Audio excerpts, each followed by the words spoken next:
Tapi negara nggak punya kepentingan ya. Negara kepentingannya menegakkan hukum, ya.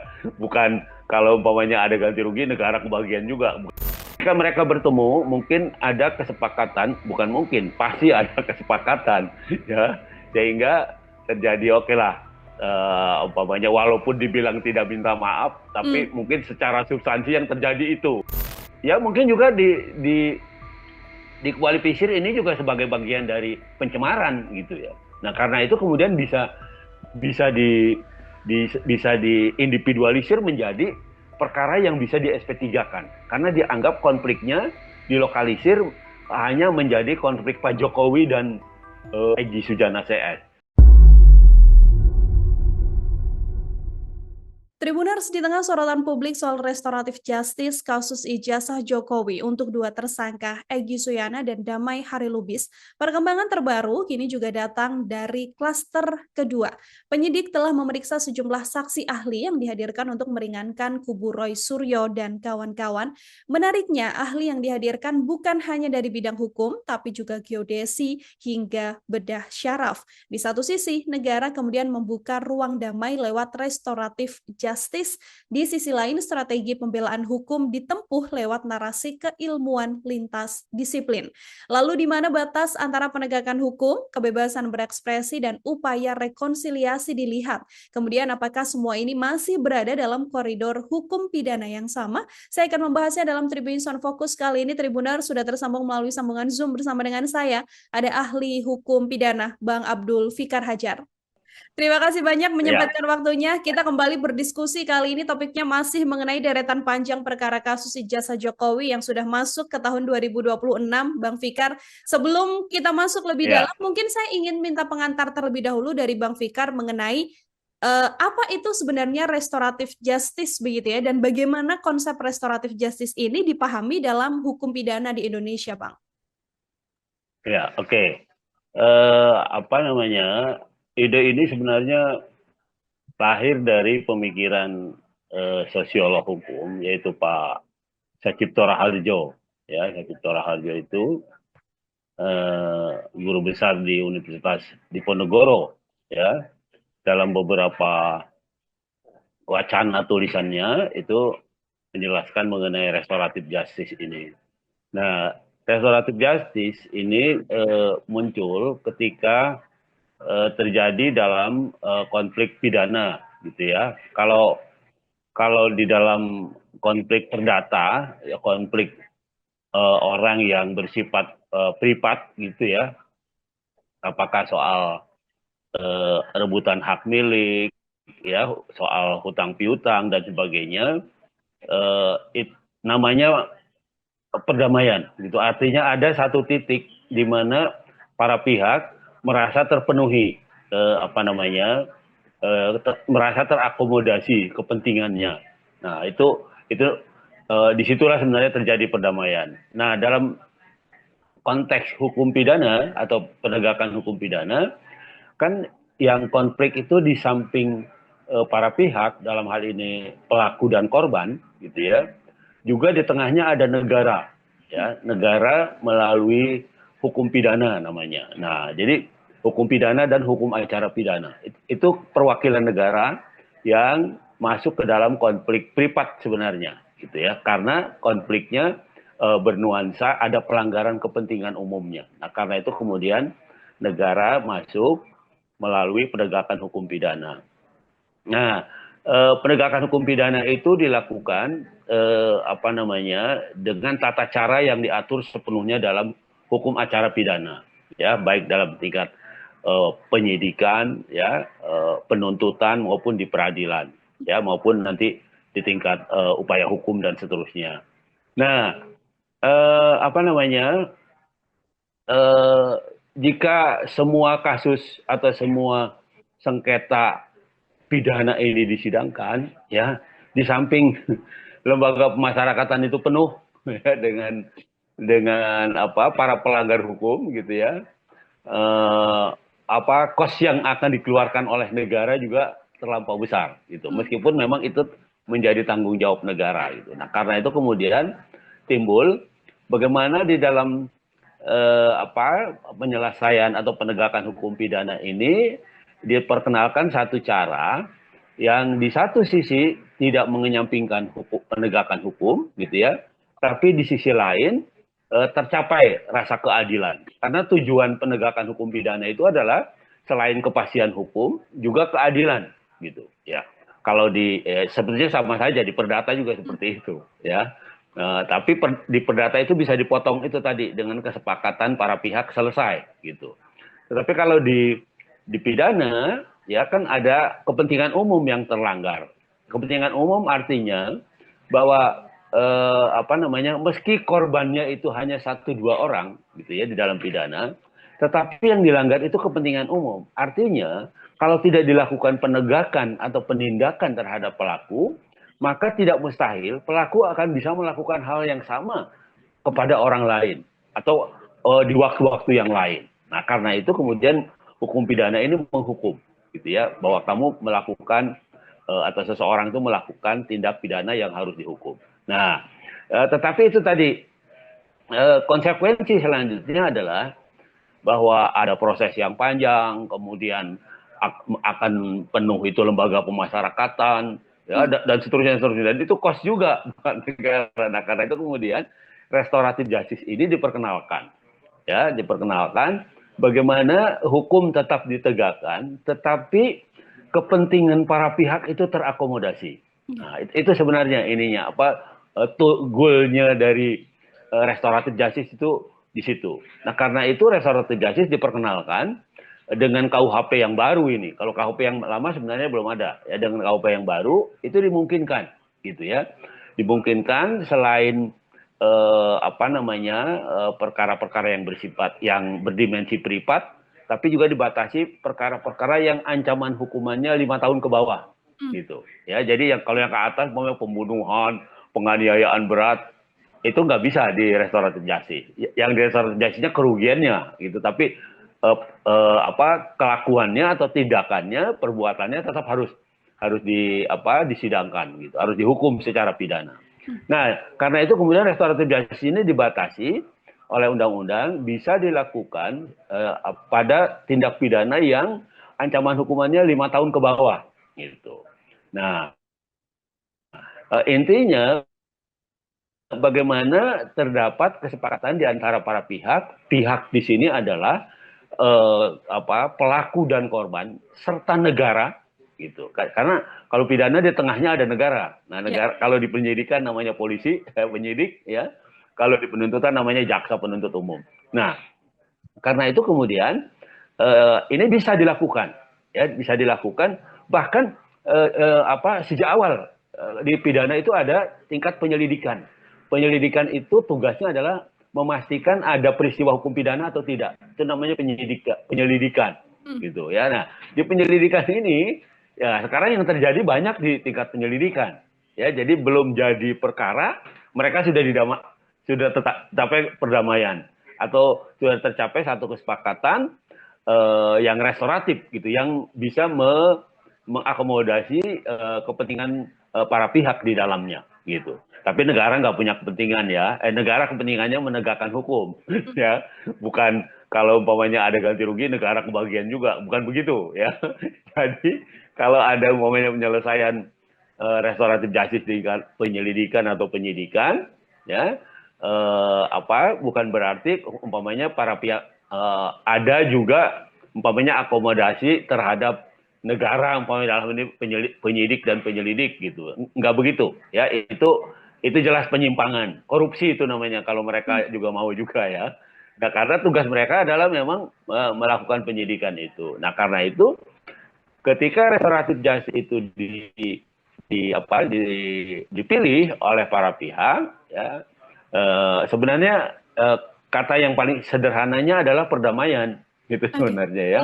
Bagaimana pelaku bisa mengembalikan kondisi korban pada keadaan semula, sehingga pola relasi atau hubungan hubungan sosial antara mereka pada keadaan semula. Itu tujuannya restoratif justice sebenarnya. Nah, karena itu kemudian dikembangkan baik pada tingkat penyelidikan, di penyidikan, penuntutan, bahkan umpamanya di peradilan diterapkan oleh hakim umpamanya bisa seperti itu. Begitu, Hmm. Mbak. Artinya tadi Bang Fikar sempat menyinggung bahwa ini dilakukan untuk pidana di bawah 5 tahun penjara, begitu ya. Apakah ini menjadi Betul. pintu awal untuk kemudian bisa dilakukan restoratif justice secara hukum pidana, atau misalnya ada poin-poin penyerta lain kalau misalnya ternyata hukuman pidananya ini di atas 5 tahun? Karena kalau kita lihat Bang Fikar misalnya untuk kasus Egy Suyana dan Damai Hari Lubis begitu ya, ini kan pasal 160 KUHP tentang penghasutan, ada pasal 28 ayat 2 Undang-Undang ITE juga. Apakah hukum pidananya ini juga di bawah 5 tahun? Karena banyak pihak yang kemudian mengatakan, loh kan ini di atas 5 tahun, kenapa bisa sampai restoratif justice begitu? Bagaimana Bang Fikar? Iya. Apa namanya? Eh, dalam kasus Egy Sujana CS ini, Hmm? ya sebenarnya lebih pada pelanggaran pidana yang bersifat privat sebenarnya, Hmm. ya. Karena apa? Karena apa namanya korbannya dalam tanda kutip Pak Jokowi itu, ya sudah tidak presiden lagi, sudah tidak pejabat publik lagi gitu, Ya. ya sudah apa namanya statusnya sudah berubah gitu, ya menjadi privat gitu, menjadi orang biasa Hmm. sebenarnya gitu. Nah karena itu kalaupun ada kepentingan yang terlanggar, kepentingan umum yang terlanggar dalam konteks Pak Jokowi itu sebagai orang pribadi, orang per orang gitu. Bukan lagi yang menyandang umpamanya status kepala negara atau presiden gitu. Bukan lagi itu yang dilihat gitu. Nah, karena itu bisa di restoratif justice gitu. Kalau nggak bisa itu. Dia kalau masih karena lawannya presiden itu lembaga negara gitu. Ya, lawannya itu negara, bukan pribadi Pak Jokowi, tetapi juga negara yang dilawan kalau masih menjabat gitu, ya. Nah karena itu eh, apa menjadi mungkin ya perkaranya itu didekati atau dengan pendekatan restoratif justice. Apa bukan didamaikan ya, tetapi bagaimana mereka ketemu tetap terdapat satu kesepakatan ya dalam kerangka memulihkan relasi, dalam kerangka memulihkan kerugian yang diderita oleh korban secara pribadi, itu bisa diakomodasi, maka ya tercapailah itu restoratif justice. Dan ini bisa dilakukan dan berpengaruh terhadap proses hukum pidananya gitu. Nah karena itu restoratif justice bisa dilakukan pada tingkat penyelidikan, ya, penuntutan, penyidikan dan penuntutan. Nah, begitu. Dan Hmm. yang terjadi pada kasusnya Pak Jokowi dan Egy Sujana ini, ya saya kira itu, ya, ketika mereka bertemu, mungkin ada kesepakatan, bukan mungkin, pasti ada kesepakatan, ya, sehingga terjadi oke lah, umpamanya walaupun dibilang tidak minta maaf, Hmm. tapi mungkin secara substansi yang terjadi itu, gitu, ya, karena itu tadi apa yang kemudian itu diberi label restoratif justice, ada apa namanya ada pengembalian situasi pada keadaan semula gitu. Apakah itu dengan minta maaf, dengan kasih ganti rugi umpamanya, ya atau kompensasi lain gitu. Nah itu yang terjadi seperti itu. Nah jadi apa namanya karena itu kemudian perkaranya siapa Egy Sujana dan siapa namanya satu lagi Damai Lubis. Damai Lubis itu kan tidak naik ke penyidikan, Ya. ya kan? Dia berhenti di penyelidikan dan tidak dihentikan gitu. Nah Hmm. itu tapi ketika saya kemarin diskusi dengan penasihat hukumnya, sebenarnya sudah mau masuk ke penyidikan karena yang keluar SP3 ternyata. Iya, betul. Jadi jadi artinya memang sudah masuk ke penyidikan dan dihentikan gitu. Oke. Kan SP3 itu ada beberapa hal yang bisa menjadi sebab. Yang pertama perkaranya bukan perkara pidana, buktinya kurang gitu, serta demi hukum itu sebenarnya menurut saya yang menjadi sebab terjadinya SP3 itu lebih digantungkan pada demi hukum itu tadi. Karena menurut saya restoratif justice itu sekarang menjadi bagian institusi hukum gitu ya. Artinya diakui oleh hukum pidana, ada pasalnya gitu istilahnya, ada ketentuannya, dan itu ditempuh. Nah, karena itu ini sebenarnya SP3 itu penghentian perkara demi hukum. Begitu, Mbak. Ya, artinya tidak ada kejanggalan ataupun narasi bahwa apa yang dilakukan oleh restoratif justice terhadap Egy dan Damai ini adalah cacat hukum, Bang Fikar? Ya, tinggal perspektifnya, Hmm? gitu ya. Mhm. Tinggal perspektifnya. Kalau dalam perspektif Pak Jokowi dan Egy Sujana, CS itu dan satu lagi itu, ya, itu menurut mereka udah selesai, nggak ada, tidak ada apa persyaratan yang apa namanya, tidak ada persyaratan yang kurang, yang harus penuhi lagi, yang kurang Ya. umpamanya. Nah, karena itu kemudian kasusnya mereka di SP3 kan. Itu artinya final gitu. Ya Hmm. di SP3 kan artinya kesepakatan sudah ada gitu. Bahwa menurut apa kawan-kawan yang lain yang kemudian kawan-kawannya Egy dan siapa namanya Damai itu kemudian diteruskan perkaranya gitu ya. Artinya itu memang apa namanya persepsi gitu ya. Karena apa memang kesannya ini perkara publik diprivatisir gitu. Perkara yang sebenarnya menyangkut kepentingan umum tapi bukan dikecilkan, dirubah, diprivatisir menjadi seolah-olah perkaranya Pak Jokowi Hmm. pribadi gitu. Jadi seolah-olah tidak ada kepentingan umum yang besar yang terlanggar. Karena itu kemudian ketika ada kesepakatan antara Pak Jokowi dengan Egy CS itu, ya selesai perkaranya. Karena itu kemudian keluar SP3. Begitu, Mbak. Mhm, oke. Ini kan, yang menjadi pertanyaan juga adalah narasi ini juga belum, terjawab, pihak kepolisian juga belum berbicara begitu ya Bang Fikar ya, ketika kedatangan, 2 tersangka Egy dan Damai Harilubis ini ke kediaman Pak Jokowi, dalam hal ini kan pelapor juga ke Solo begitu kan. Ini katanya ada 2 penyidik yang kemudian datang sampai akhirnya Egy dan Damai ini mengajukan RJ dan muncullah SP3 ini. Apakah sedianya dalam hukum pidana, eee hadirnya penyidik untuk kemudian membersamai tersangka menemui pelapor tanpa berada di kantor polisi atau di Polda begitu. Ini adalah hal yang wajar, Bang Fikar? Iya, ketika ini sudah menjadi perkara, gitu ya, dan apa kewenangannya ada pada penyidik, Ya. ya, maka penyidik ya boleh saja, gitu. Artinya kan gini, tugas penyidik itu menjalankan tugas negara, gitu ya, adalah menegakkan hukum, kan begitu.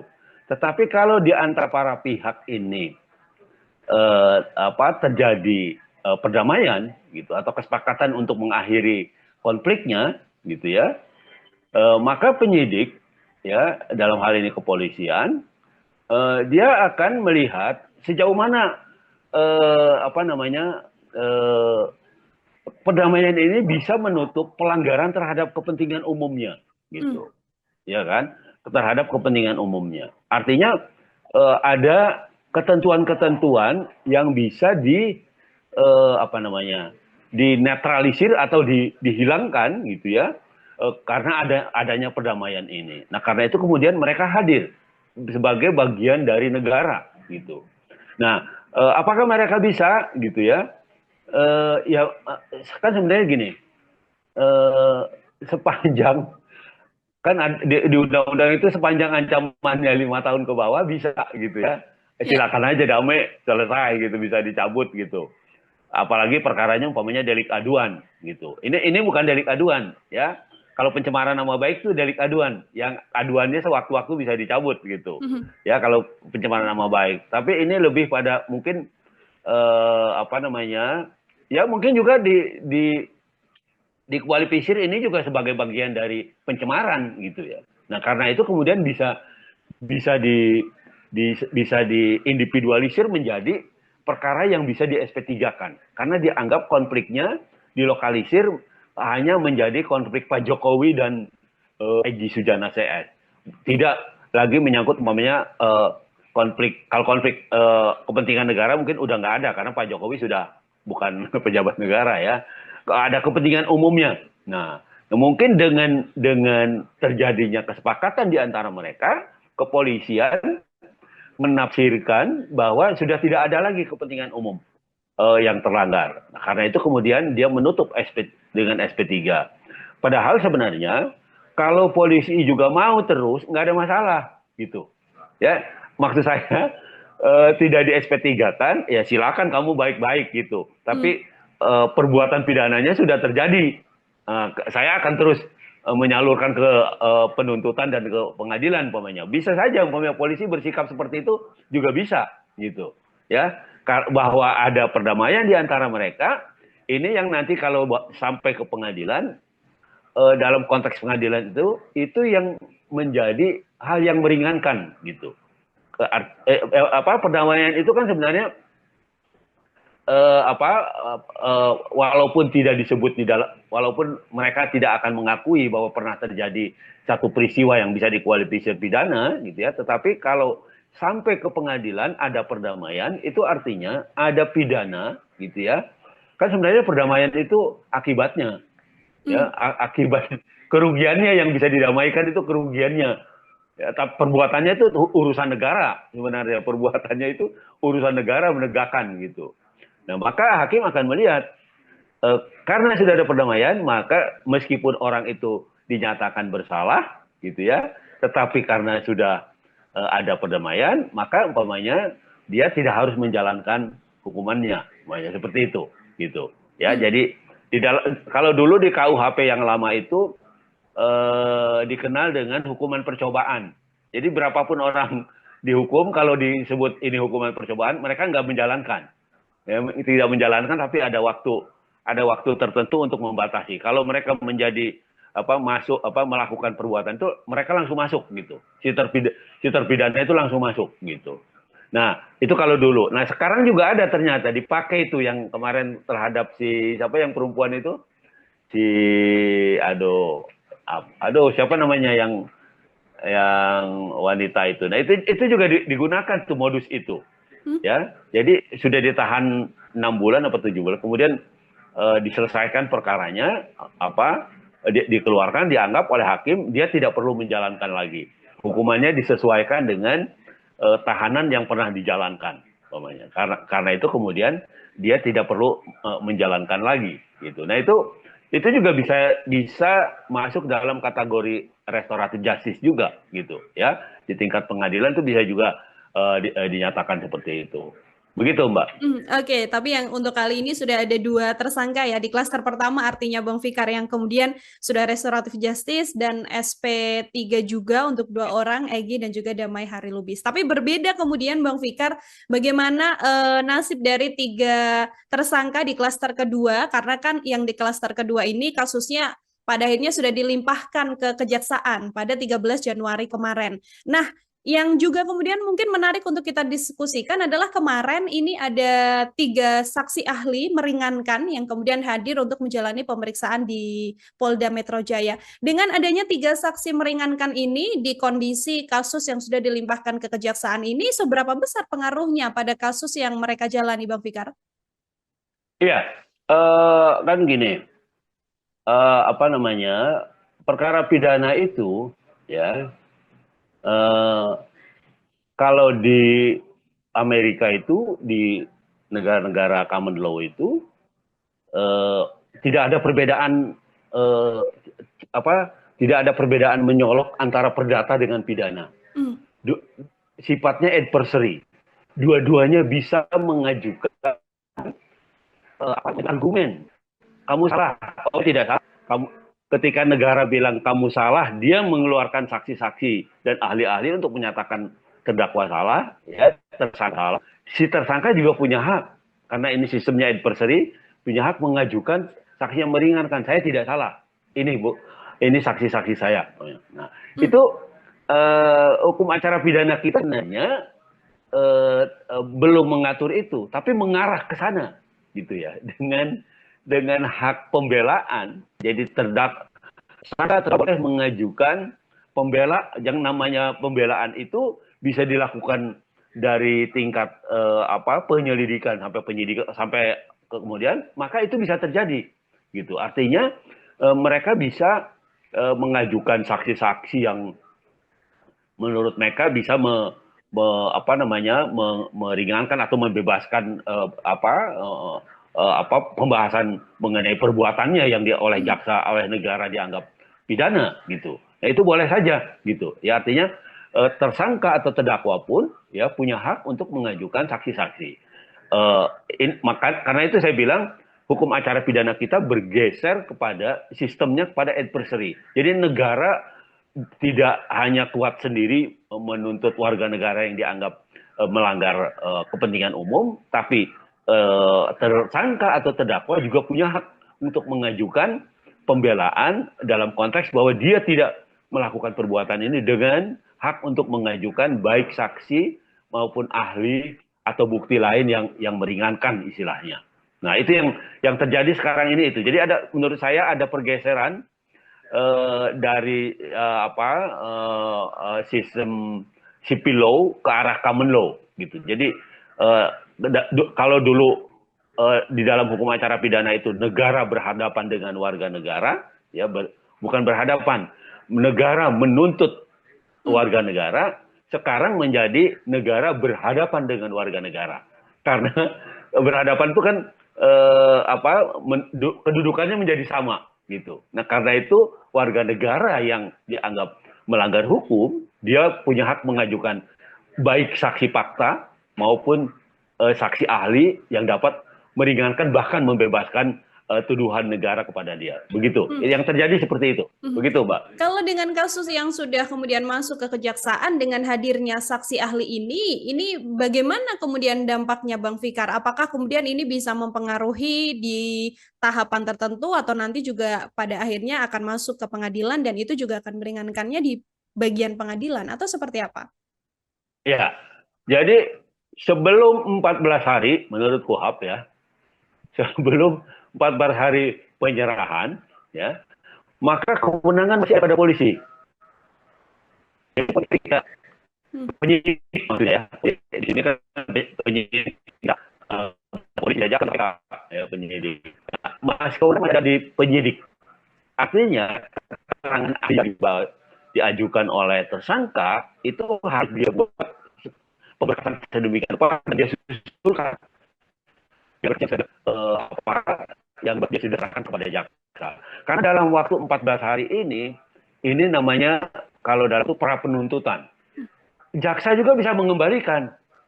Ini kurang keterangan ini atau kurang bukti ini. Jaksa bisa mengembalikan. Karena yang disebut dominus litis, penguasa perkara, ya, itu jaksa. Jadi jaksa lah karena dia yang akan maju ke pengadilan. Gitu, yang akan menuntut sampai terdakwa dihukum pamannya. Nah, karena itu jaksa sebagai dominus litis dia bisa mengembalikan itu perkara atau meminta penyempurnaan dari berkas yang diajukan oleh penyidiknya. Demikian juga penyidik karena ini bagian dari bagian dari haknya tersangka, maka dia juga wajib mengakomodir keinginan tersangka memeriksa saksi yang meringankan, yang kemudian dia wajib juga menyertakan dalam berkas perkara yang sudah dia serahkan kepada penuntut umum atau kejaksaan. Begitu, Mbak. Oke, ini masih ada waktu artinya ya, Bang Fikar ya, karena ini tanggal 13 Ya. diajukan, paling terakhir Ya. berarti nanti di 27 Januari kita akan melihat apakah kasusnya nanti Ya. akan masuk ke pengadilan atau akan dikembalikan lagi ke penyidik seperti itu. Ya, tetapi gini, kalaupun umpamanya tidak masuk ke dalam pemberkasan, maka saksi ahli ini mestinya masuk ya karena resmi. Dia bisa diajukan di pengadilan. Ketika pengadilan itu jalan, dia bisa diajukan di pengadilan. Nah, tapi itu tadi kalau saksi yang diajukan di pengadilan itu, maka kewajiban memanggil saksinya ada pada pihak yang membawa saksi dalam hal ini tersangka. Tetapi kalau dia masuk ke dalam pemberkasan, maka kehadiran saksi baik yang memberatkan maupun yang meringankan itu menjadi tanggung jawab negara, menjadi tanggung jawab jaksa ya untuk menghadirkan di pengadilan. Nah, saya kira dengan diakomodasi di kepolisian dan akan diintegrasikan ke berkas perkaranya, maka nantinya saksi atau saksi ahli baik yang memberatkan maupun yang meringankan menjadi tanggung jawab jaksa untuk menghadirkannya di pengadilan. Begitu, Mbak. Oke, ini untuk 3 saksi yang kemarin dihadirkan, Bang Fikar. Ini kan pasalnya kan mengenai UU ITE juga, kemudian penghasutan dan dugaan Ya, pengeditan dokumen begitu ya. Tapi kemudian ya, ahli yang dihadirkan ada ahli komunikasi yang merumuskan ya, undang-undang ITE ini kan relevan. Tapi kemudian ada 2 saksi ya, lagi adalah ahli geodesi dan ahli bedah syaraf untuk kemudian ya, hadir juga dalam saksi ahli yang meringankan. Bagaimana untuk kedua saksi yang kemudian dari geodesi dan ahli bedah syaraf ini, Bang Fikar melihatnya? ya. Ya, saya kira para pihak ini dalam hal ini tersangka sudah memikirkan dengan dengan penuh ya dengan seluruh kepentingannya bahwa mereka membutuhkan saksi ini karena umpamanya dari bagian-bagian dakwaan yang harus dibuktikan oleh jaksa itu ada bagian yang kebenarannya bisa diuji oleh dua ahli yang mereka bawa, ahli geodesi dan apa satu lagi tadi, Bedah ahli syaraf. bedah saraf gitu ya, ada ahli bedah saraf dan ahli geodesi. Nah ini saya kira apa namanya menjadi relevan karena dari dimensi tersangka itu mungkin satu kepentingan sendiri gitu. Umpamanya ada umpamanya ya umpamanya ada saksi yang dianggap kesehatan jiwanya terganggu umpamanya ya tapi udah kadung di apa namanya diminta keterangannya dalam BAP. Nah, bisa juga untuk memperkuat itu gitu bahwa apa namanya ketika orang meskipun dia sakit saraf atau sakit gitu tapi dalam kondisi tertentu dia masih bisa umpamanya berdiri sebagai saksi di pengadilan. Karena itu kemudian keterangannya mengikat. Kan kalau di pengadilan orang sakit itu nggak didengar keterangannya, tapi kedudukannya tidak sebagai saksi, hanya keterangan aja gitu. Dan itu bebas hakim. Dia mau menganggap mau diambil untuk pertimbangan putusan boleh, enggak pun nggak apa-apa kalau keterangan ya. Tapi kalau dia kedudukannya sebagai saksi itu wajibnya bisa dia pakai untuk bahan pertimbangan dia kalau dia gunakan, kalau ditolak harus diberi argumen penolakannya. Umpamanya saksi ini keterangannya begini, majelis hakim tidak memerlukan atau bahkan menolak karena apa? Umpamanya itu ada argumennya, ada pertimbangan hukumnya menerima atau menolak saksi. Kalau menerima nggak ada argumennya karena dipakai umpamanya ya di dalam putusan. Tetapi kalau ditolak, nah hakim itu juga punya kewajiban untuk memberi argumen bahwa keterangan ahli tertentu umpamanya ditolak, tidak relevan lah, apalah dan sebagainya. Betul. Oke, 2 pertanyaan terakhir dari saya, Bang Fikar. Ini kan kalau dari narasi Ya, yang disampaikan oleh kubu Roy Suryo CS atau klaster kedua begitu ya kan, mereka ini mengatakan bahwa apa yang dilakukan terhadap ijazah dari Pak Jokowi ini murni kajian ilmiah begitu kan, sehingga nantinya bisa ya. menggugurkan dugaan kesengajaan melakukan manipulasi data dan sebagainya. Kajian ilmiah dalam hukum pidana ini pembuktiannya melalui ahli-ahli ini akan seperti apa nantinya, Bang? Iya. Yang pertama formil, pendekatan formil, ya. Pendekatan formil itu artinya kajian itu dilakukan oleh lembaga yang memang punya kewenangan menguji, ya, atau lembaga masyarakat yang bergerak salah satu kegiatannya adalah menguji dokumen, menguji keaslian dokumen. Nah itu bisa dilihat di mana? Di anggaran dasarnya. Hmm. Nah kalau di anggaran dasarnya ada LSM umpamanya ya, mengkaji aspirasi dan perkembangan di dalam masyarakat termasuk di dalamnya umpamanya mengkaji dokumen-dokumen keahlian dokumen itu ada di dalam anggaran dasar. Nah kalau itu ada dia punya kompetensi dalam pengertian ada alasannya dia melakukan itu gitu ya. Jadi ada dua ya, yang pertama itu tadi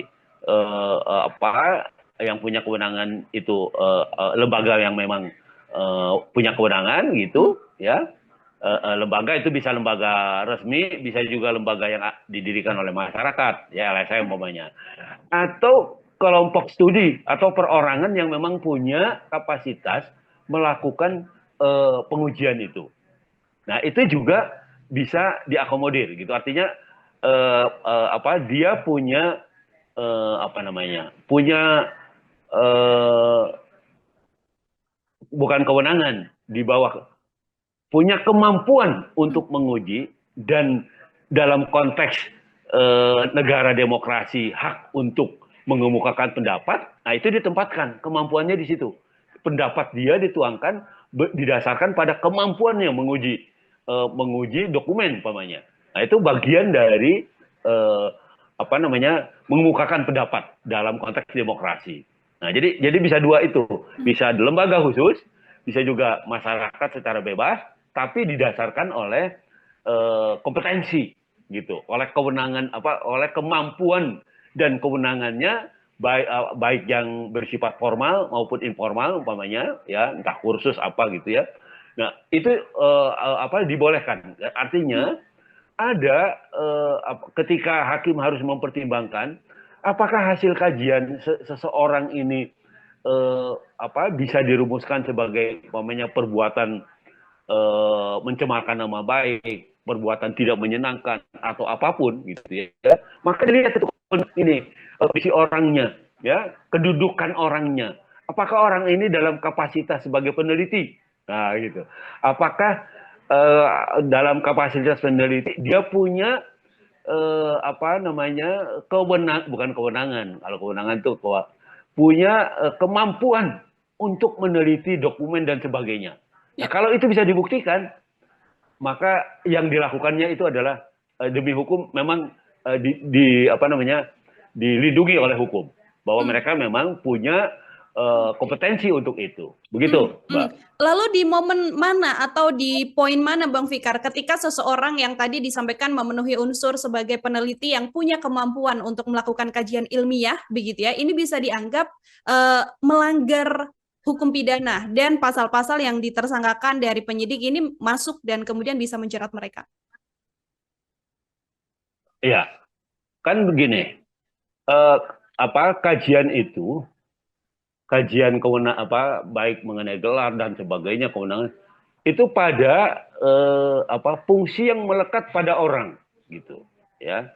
Umpamanya orang mengaku sebagai ahli apa gitu, maka itu diuji ya. Pertama secara formil, umpamanya pembuktian yang mendukung kewenangan dia sebagai ahli itu, umpamanya sekolahnya, kursusnya, pengalaman kerjanya, itu bisa membuktikan itu gitu. Terus yang kedua itu tadi orangnya gitu, kewenangan pada orangnya.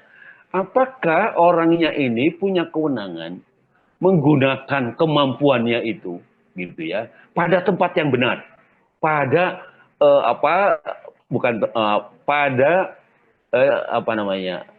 tempat yang benar lah, tempat dalam tanda kutip gitu. Artinya pada forum yang benar, pada lembaga yang benar, pada ini yang benar. Karena itu, kalau dia punya anggaran dasar sebagai peneliti dokumen dan sebagainya, artinya dimanapun dia kemukakan, dia punya kewenangan. Umpamanya dalam diskusi, dia kemukakan itu berdasarkan hasil penelitian saya, gitu ya, atau penelitian lembaga saya, maka ABC. Nah, itu ya wajar karena memang dia secara formil maupun material dia didukung oleh kemampuan dan kewenangannya, kemampuan dan haknya untuk mengemukakan, konteksnya ya pasti mengemukakan pendapat juga, akhirnya seperti itu. Begitu, Mbak. Oke, ini artinya nanti akan bisa dilihat mengenai ahli-ahli yang akan dihadirkan juga ya, Bang Fikar ya, ketika nanti kasusnya ini sudah masuk ke pengadilan, sejauh mana kemudian narasi kajian ilmiah ini dibenarkan dalam konteks tadi hal yang disampaikan, dan kalau memang ada tujuan jahat dan tidak diperbolehkan untuk kemudian kajian ilmiah ini dianggap sebagai kajian yang bisa disahkan, seperti itu. Oke. Betul. Baik, Bang Fikar, terima kasih banyak untuk waktu dan kesempatannya. Luar biasa sekali hari ini berdiskusi dalam Fokus. Semoga di lain waktu ada kesempatan kembali untuk berbincang. Selamat beraktivitas kembali, Bang Fikar. Yuk, mari. Kemudian obrolan saya bersama dengan pakar hukum pidana Bang Abdul Fikar Hajar dalam Tribun Fokus kali ini. Tribuners, nantikan obrolan saya dengan sejumlah narasumber lain dan tema-tema lain hanya dalam program Tribun Fokus. Sekarang waktunya Nila Irda untuk pamit undur diri. Terima kasih banyak dan sampai jumpa. Download Tribun X sekarang, menghadirkan lokal menjadi Indonesia.